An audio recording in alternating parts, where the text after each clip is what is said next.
Hey, how are you today? This is Josh Patrick, and you're at Cracking the Cash Flow Code. And my guest today is Kison Patel, and I probably just massacred his name because I didn't ask him how to pronounce it.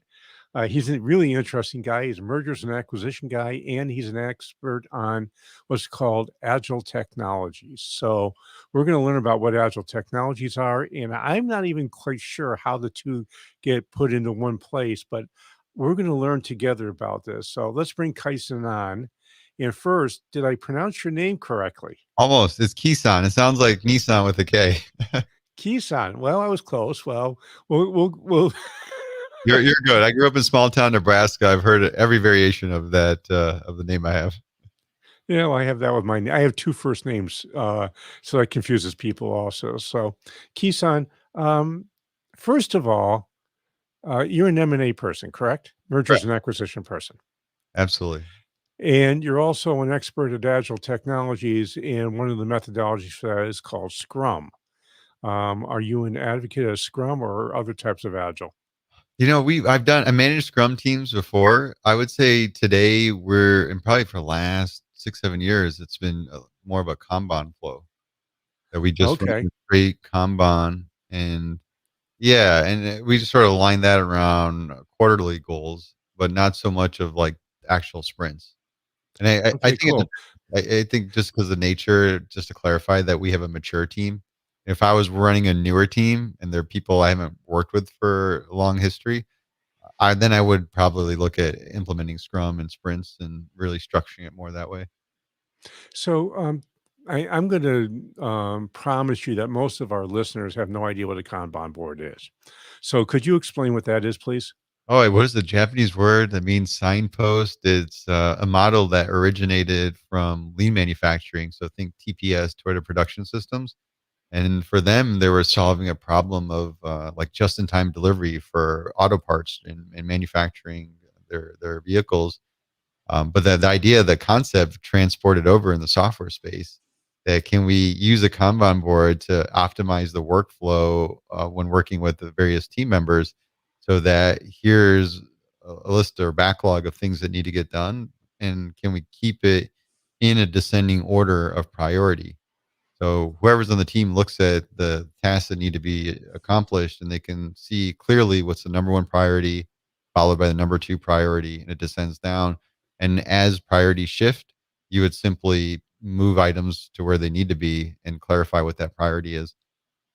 And then you move, it continues. You'll have another column for things in progress. And again, you maintain that prioritization. But it's highly effective. I actually took it to a point where I run the household that way. I have 3 little kids and they understand what a Kanban is. They know like, okay, we got weekend activities, but let's prioritize our ideas and make sure we get the big things like we all really want to do done.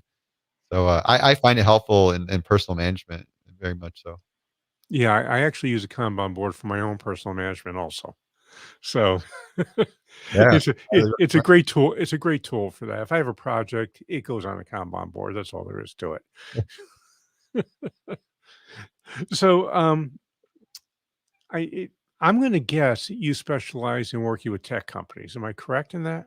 No, we're really diversified. I think our unique focus is we focus on corporate M&A.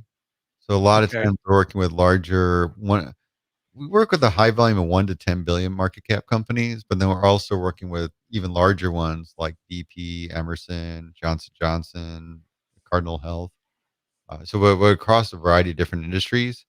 I think it's more around the challenge for these larger organizations that will do multiple acquisitions throughout any given year, but to go through that process and successfully integrate the company. When you go through the actual integration process, one, it's the most critical because that's where ultimately you generate value that you anticipated, or you destroy a lot of value. So really critical to determine the success of the deal.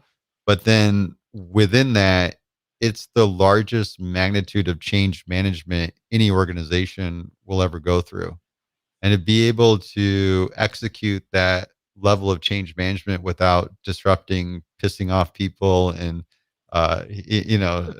taking some things that are fragile and destroying it, like it's really difficult to do. So that's where our focus and competencies are on, and it's ultimately boils down to the people.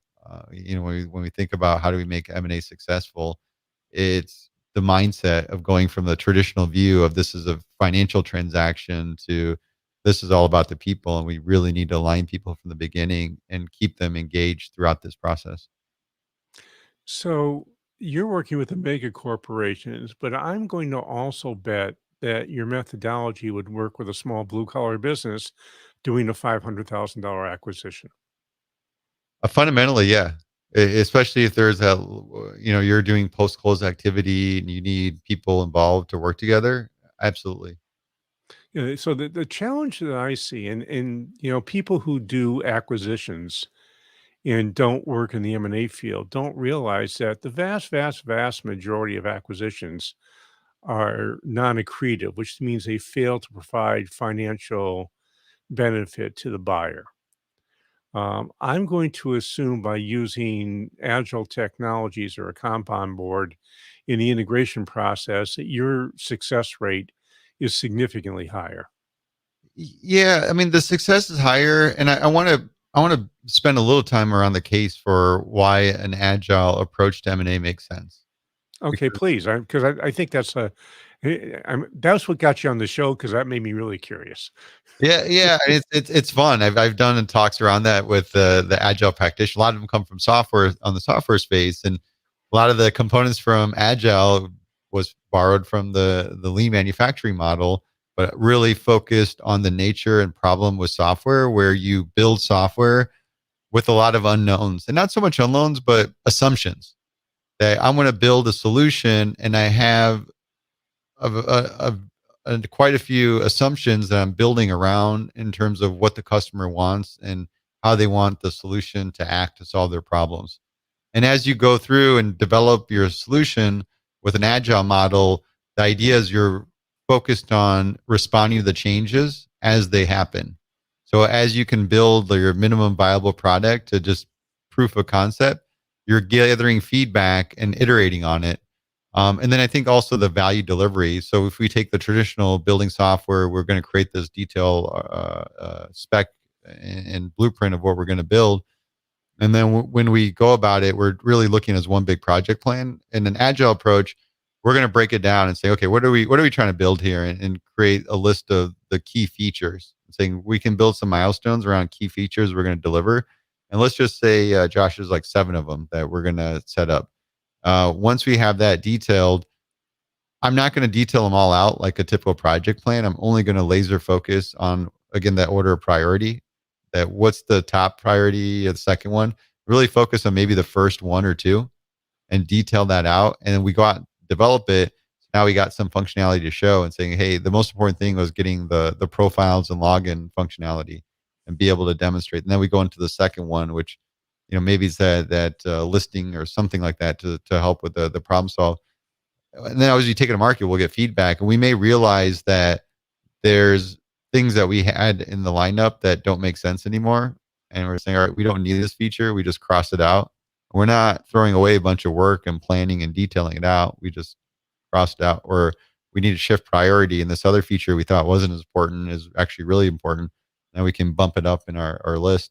So it really creates this dynamic way of working where you're very much focused on what's the priority at the current time. When it comes to M&A, we start a process really early with very few people involved. You think of first class, a couple executives get together and so I'm going to sell my factory to you. Got a handshake deal going, right? But then everything that transpires after that, it's more and more people get involved. We're going to go through this phase of building out the models, really justify the value of the company.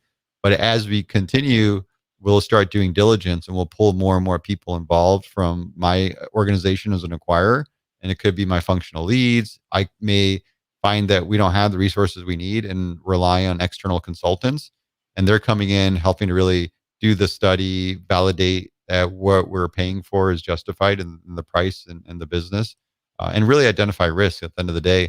So we're constantly acquiring new information, and that new information allows us to identify where these potential risks or even new opportunities we may not have originally thought about with the business.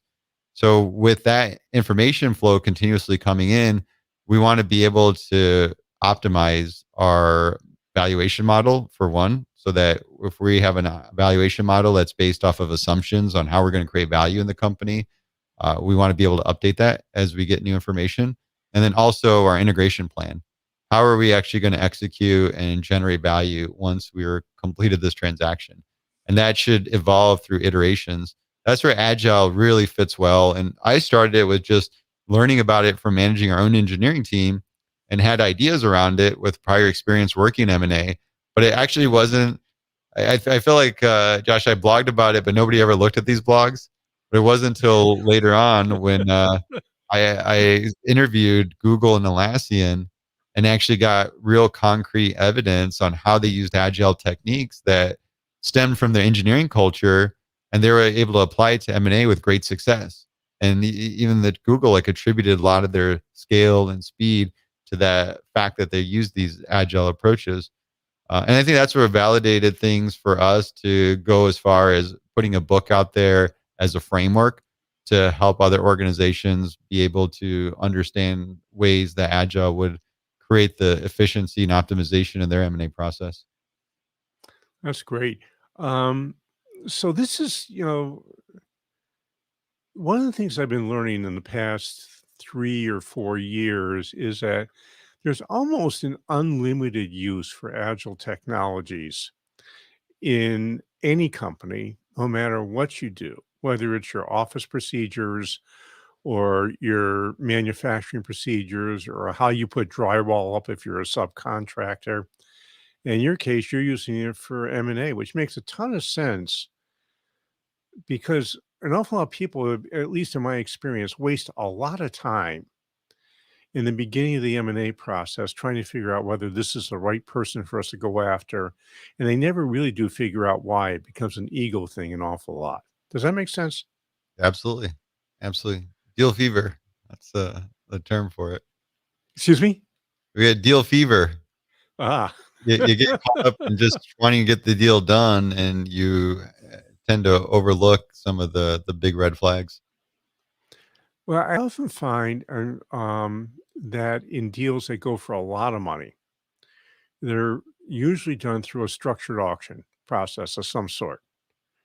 When I say a lot of money, I mean a lot of, the multiple of earnings that somebody will apply towards a business. If an industry is 5 times, you often will see, not often, but you will see from time to time a 5-time business sell for 9 or 10 times earnings, and I often find that that happens because, 2 things happen. One is they have the M&A people are doing a structured auction on the sell side, and 2, you get buyers where your egos get involved, and a great example is I had a friend. I used to be in the vending and food service business, and I had a friend that sold his business in North Carolina, and he got twice what the business was worth. And the reason he got twice was because the CEOs of 2 of the companies that were trying to buy him hated each other and got into a bidding war. And it sort of is a stupid contest about between the 2 of them who was going to buy it. Then they bought the business and they proceeded to completely ignore his advice, even though his bottom line was 4 times the industry average. Yeah, it's tough. There's a lot of incidences like that. Yeah, it was actually they were sold to companies the size that you would represent. Wow. Both were billion-dollar buyers. That was one of the things a friend of mine in the M&A world taught me, says, "If you can sell your business to a company that does over $1 billion in sales, you're gonna often get overpaid." Wow. Yeah. No, it's true. It's an interesting industry in that regard. There's no clear cut formulas and how businesses are valued, and the values based on the interpretation of the buyer and where do they see their opportunity to create value. And we've seen a shift. The old day was you look at it and there's a typical industry average multiplier on their EBITDA that you would Yep. follow, but those were referred to as financial based transactions. They're gone. I mean, this market is so competitive. You have to think of synergies. What are you going to do to find these avenues to generate value beyond what the current existing state is? Is it the integrations? Are you doing some cost savings by integrating different functions with your company?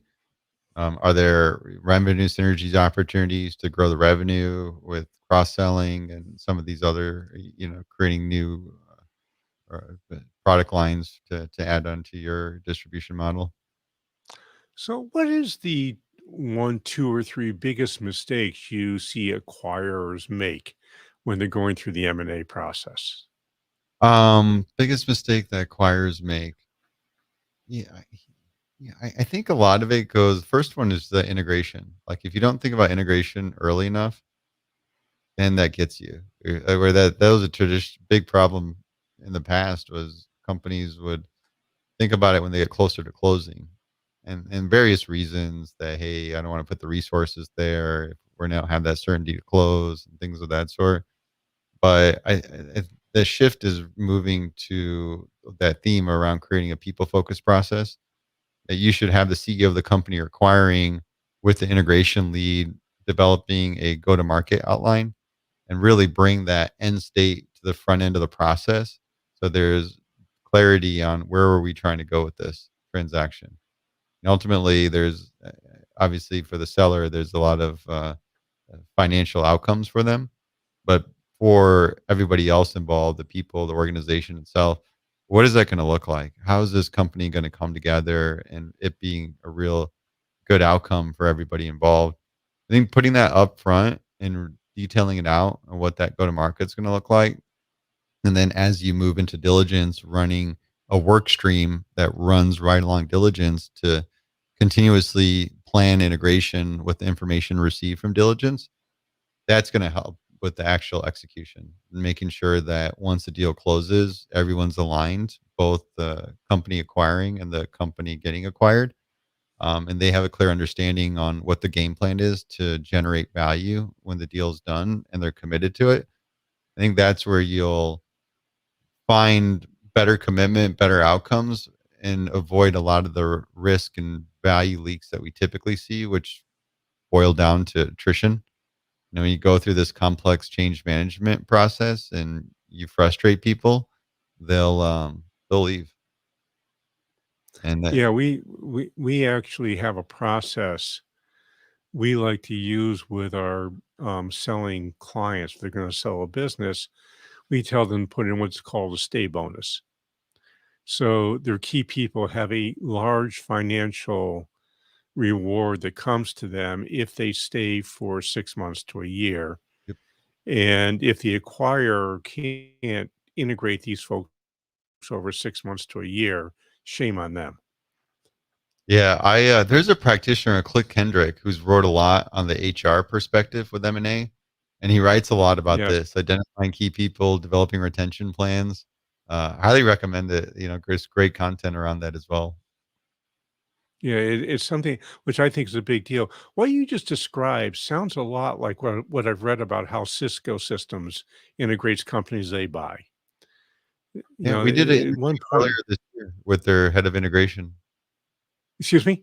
We did a podcast interview earlier this year with their head of integration, Karen Ashley.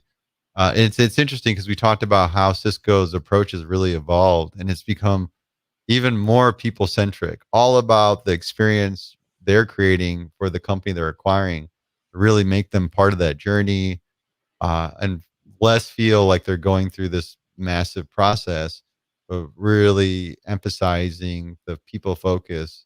And I don't know, it's a definitely a big shift in how organizations are thinking about it, especially when they realize they're doing these deals and they're missing their mark. And when they look at why, it wasn't because they screwed up the financial model.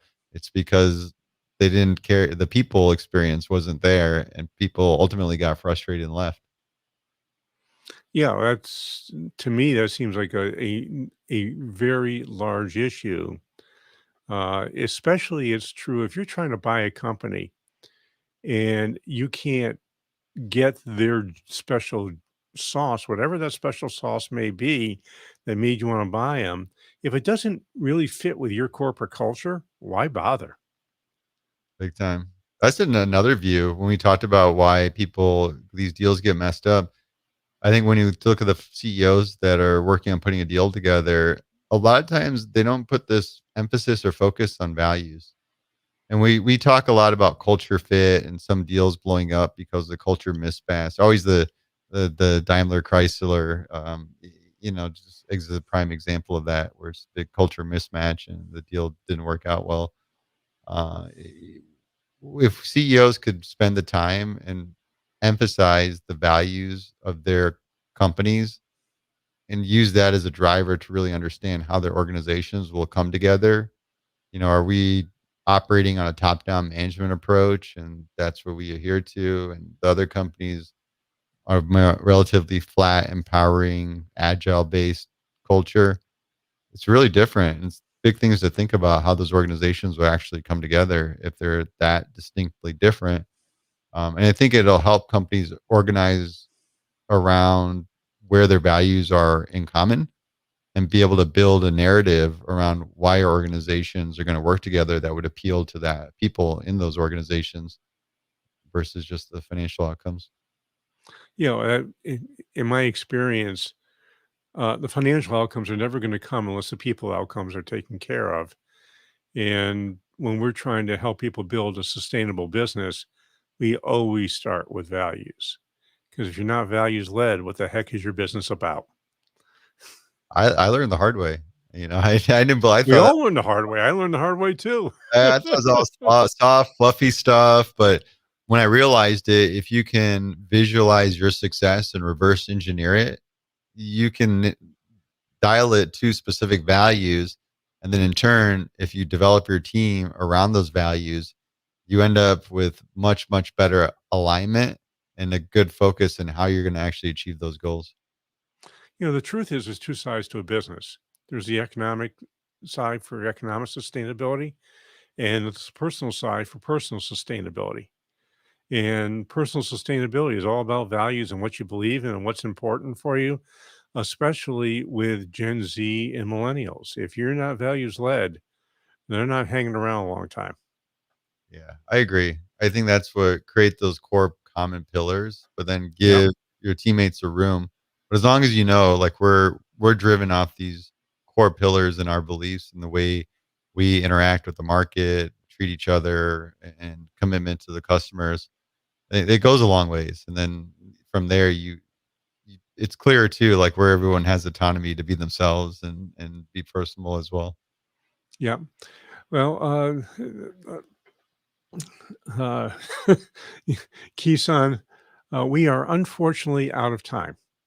So I'm going to bet that there are some people listening to this podcast who would like to get in contact with you.